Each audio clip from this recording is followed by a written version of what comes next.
ఈ వీడియోలో ఇండియా గురించి కొన్ని interesting facts and world's costliest pizza, అలాగే గాడ్ ఆఫ్ సైట్ గా పిలువబడే వేలాది మందికి కంటి చూపుని ప్రసాదించిన ఆ వ్యక్తి ఎవరో అండ్ మరికొన్ని ఇంట్రెస్టింగ్ ఫ్యాక్ట్స్ గురించి ఈ వీడియోలో తెలుసుకుందాం. మా ఇన్ఫర్మేషన్ మీకు వర్తి అనిపిస్తే ఒక లైక్ అండ్ సబ్స్క్రైబ్ తో మాకు సపోర్ట్ చేయండి. Let's start. Hello everyone, welcome to my channel Aadya's facts.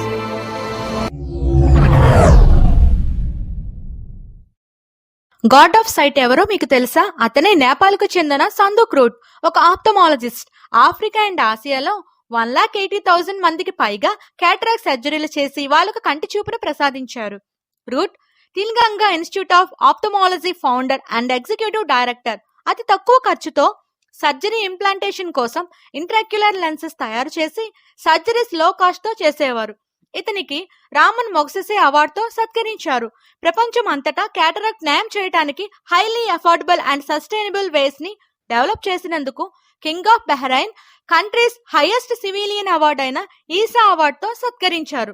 Route September 4, 1954 north east నేపాల్లో ఒక మారుమూల పర్వత ప్రాంతాన వలాంగ్చుంగోలాలో జన్మించారు. అక్కడ ఎటువంటి సౌకర్యాలు లేని ప్రాంతం అండ్ ఇయర్లీ 6 to 9 months మంచుతో కప్పబడి ఉంటుంది. రూట్ తన సిబ్లింగ్స్ లో 3 మెంబర్స్ ని కోల్పోయారు. తన చెల్లెలు యాంగ్లా 15 years ఏజ్ లో టీబీతో మరణించింది. ఒక ఇంటర్వ్యూలో రూట్ ఈ నష్టం తనపై బలమైన ముద్ర వేసిందని అండ్ డాక్టర్ కావాలనే తపన అండ్ హెల్త్ కేర్ అందుబాటులో లేని పేదల కోసం పనిచేయాలని చెప్పారు. ఏప్రిల్ 2021లో 1 crore మందికి టెస్ట్ చేసి 2026 నాటికి 3 lakhs మందికి పైగా క్యాటరాక్ట్ బ్లైండ్నెస్ ని క్యూర్ చేయాలనే లక్ష్యంతో తేజ్ కోహ్లీ అండ్ రౌత్ ఫౌండేషన్ ని ప్రారంభించారు. మార్చ్ 2021లో ఫౌండేషన్ తన first micro surgical out reach camp ని కండక్ట్ చేసి నేపాల్లోని లుంబిని ప్లేస్ లో 1387 మంది పేషెంట్స్ ని టెస్ట్ చేసి 312 మంది బ్లైండ్నెస్ ని క్యూర్ చేశారు. అలాగే సోలుకొంబు రీజన్ లో మరో 178 మంది బ్లైండ్నెస్ ని క్యూర్ చేశారు. ఇతనిపై మీ అభిప్రాయాన్ని కామెంట్ చేయండి. భారతీయ వంటకం అంటే కేవలం curries, chutneys and chicken tikka masala మాత్రమే కాదు. ఇండియా ఫుడ్ లో మీకు తెలిసిన దానికంటే చాలా ఐటమ్స్ ఉన్నాయి. నంబర్ 1, భారతదేశం వరల్డ్ స్పైస్ క్యాపిటల్ గా పిలుస్తారు. ఎందుకంటే ప్రపంచంలో ఉపయోగించే 70% పైగా స్పైసెస్ ని ఇండియా ప్రొడ్యూస్ చేస్తుంది. బ్లాక్ పెప్పర్ ని కింగ్ మసాలా స్పైసీగా కన్సిడర్ చేస్తారు. ఇది 2000 BC నాటిది.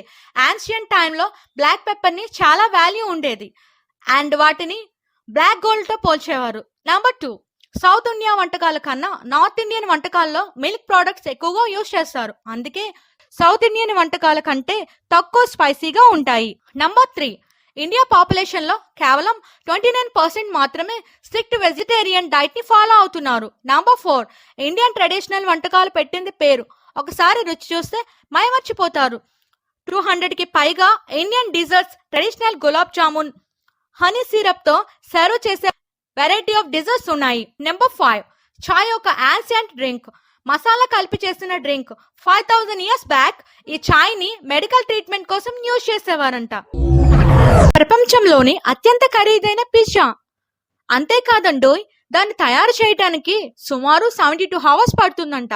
ఒక పిజ్జా కోసం ఎంతైనా ఖర్చు పెట్టడానికి సిద్ధంగా ఉన్నారా? మరి రేర్ టేస్ట్ కోసం మంచి కాస్ట్లీ ఐటమ్స్ వేస్ట్ చేసిన పిజ్జా అయితే 5000 వరకు ఖర్చు చేస్తారు. కానీ 10 lakhs ఖరీదు చేసే పిజ్జా ఉందని మీకు తెలుసా?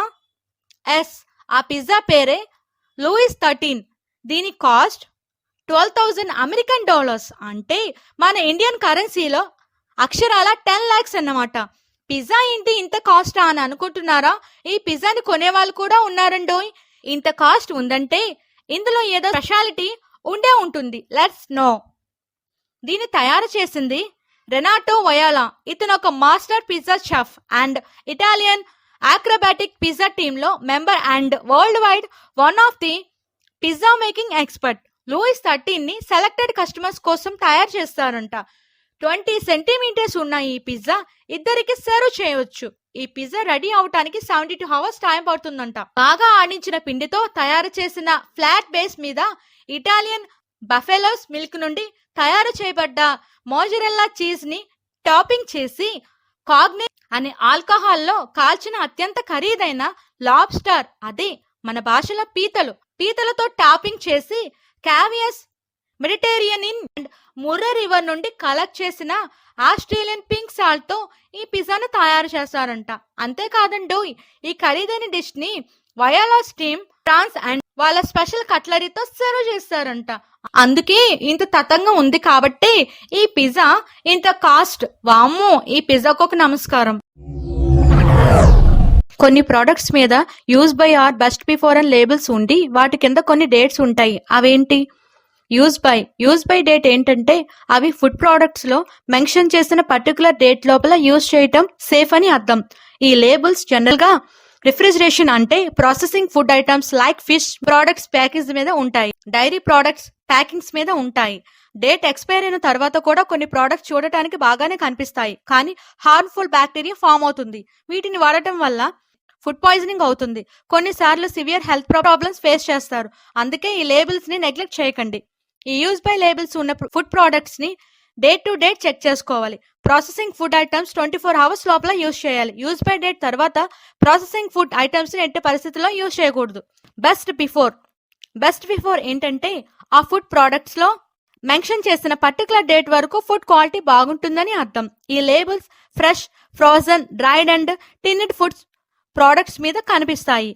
ఈ బెస్ట్ బిఫోర్ అండ్ డేట్ తర్వాత కూడా ఈ ప్రొడక్ట్స్ ని యూజ్ చేయవచ్చు, కానీ ఆ ప్రొడక్ట్స్ యొక్క ఫ్లేవర్, టెక్స్చర్ లాస్ అవుతుంది. యూజ్ చేయడానికి అంత క్వాలిటీగా ఉండవు.